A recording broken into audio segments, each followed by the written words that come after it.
So one of the things that I loved in your book, Why Men Struggle to Love, is you talk about blind spots, and I think that the blind spots that we have are a lot of the reasons why that we're not able to address these things, right? And so, what are some of the most common blind spots that many of us have? How do we identify them, and then what does it look like to actually address those blind spots?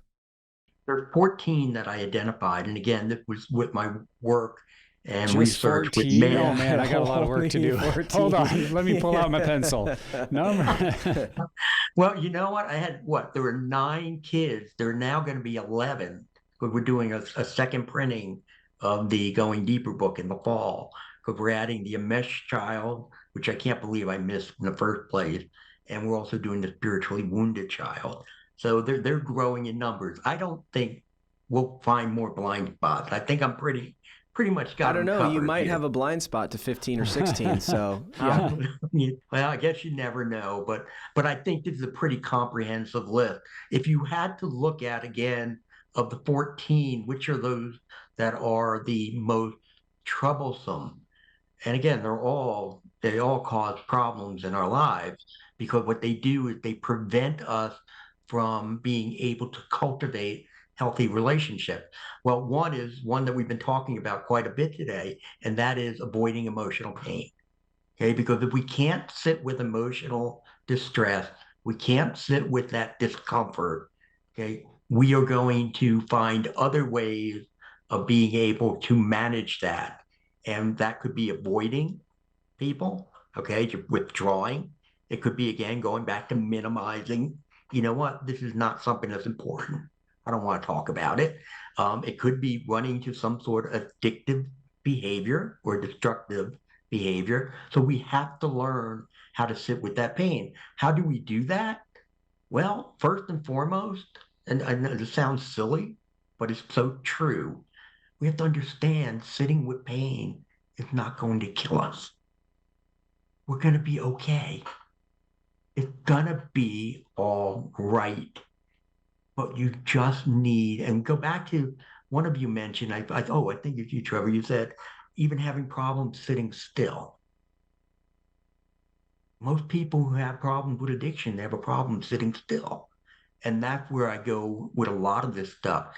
The big thing is, and it's kind of funny, everybody laughs at me now because I say it so often in the way I say it, slow everything down. We have to learn to do that. We've spent way too much of our lives with our head down, running through life. And now we have to have our head up and we have to be looking and observing and slowing things down and be able to sit with that pain and being able to process it. But see, a lot of the times what you're going to notice with this emotional pain is that it is based on a lot of the raw emotions of our inner child. So therefore, if we're going through and I sit with the pain, I go through it, then I have another step. As I slow everything down, I move from what I feel to what is real. And now I'm looking at it through a wise mind, through rational thinking. Go back to that example I gave you before about the guy who, he from Bobby's house in the phone call.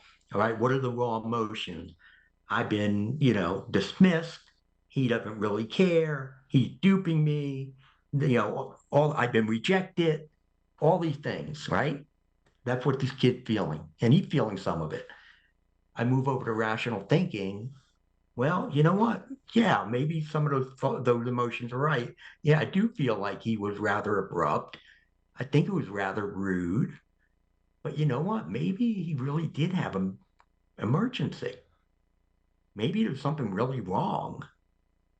I don't know if I have enough information that I can say that he's trying to blow me off and he doesn't want to try to get back to be friends again. I, I've slowed everything down. I'm not running because see, when we're processing these emotions, that's where we stop. We don't process it. We feel them and then we stop when we just run off. Here now I've slowed it down. I'm processing.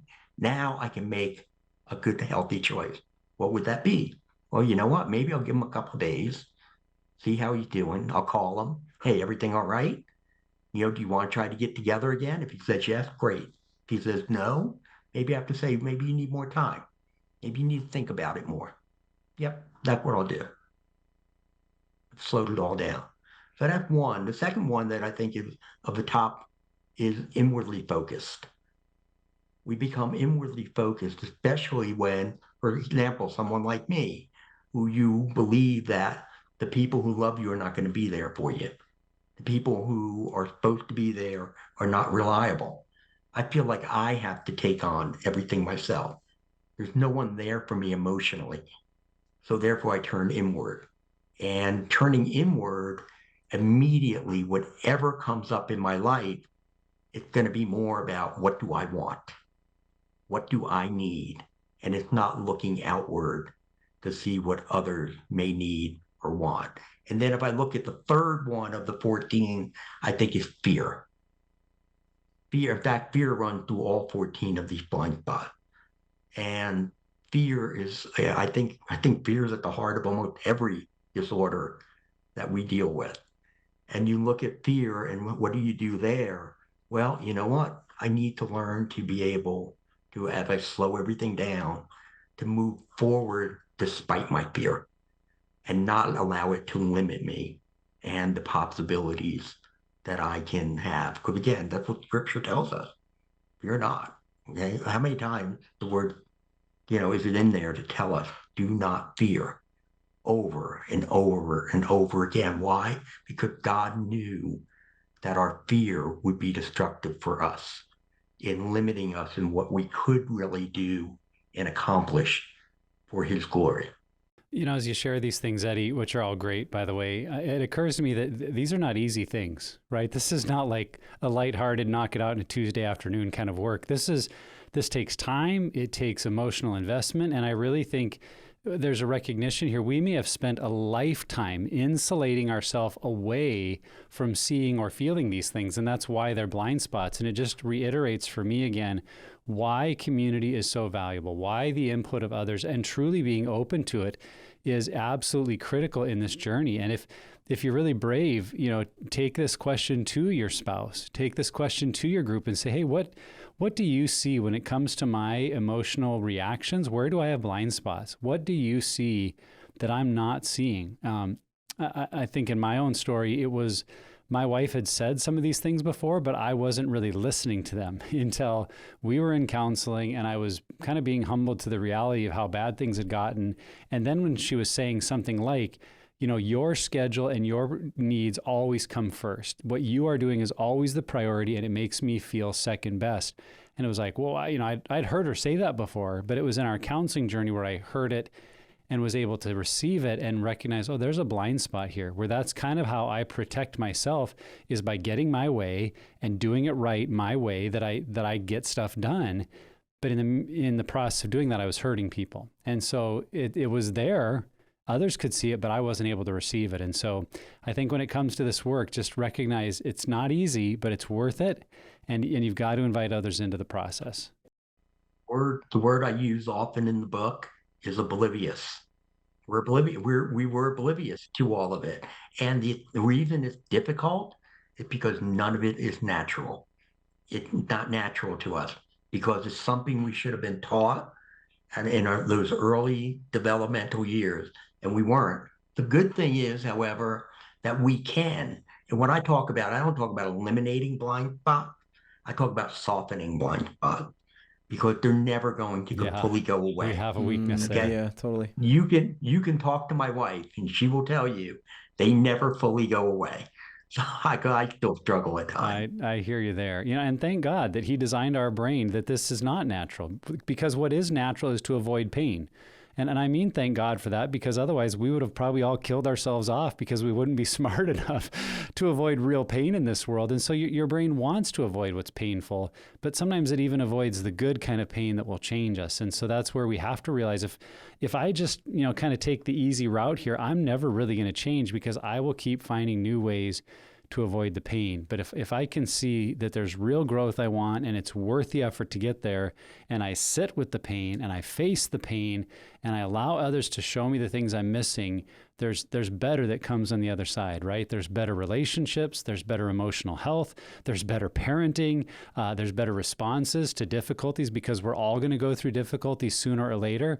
And so if we can see that, it's like what was said of Jesus in the book of Hebrews, that for the joy set before him, he endured the cross. He wasn't looking forward to the cross. He was looking forward to what he knew the cross would produce in us and for the kingdom of God. And that's kind of what this pain is like for us. You don't have to look forward to the pain, right? I've said to many guys, like, it's okay if you don't want to do group. It's hard. It's difficult. But if you can see the value of what doing group or counseling will bring into your life, and you're doing it for that, then that's reason enough to face the pain and get towards the joy that comes on the other side. So once again, what are we trying to accomplish? Yes. Transformation. I want to put somebody, on the path of sanctification, maybe for the first time, or I want to put them back on the pathway and let them understand that, hey, guess what? You're going to fall off again. You're going to slide over, but it's okay. Get back up, brush yourself off, stay on it. Because again, we're trying to get, and you know what? You'll be light years away from being Christ-like on the day of judgment. But that's okay. We all will. Again, what are we doing? We're just all hopefully moving the right way. Because again, ultimately, what's your legacy? What do you want people saying about you when you're gone? Oh, he worked hard. He was really good in putting everything together, details and stuff. Or is it the idea that, wow, you know what? When it came to relationship, when it came to people, that was first and foremost where his heart was.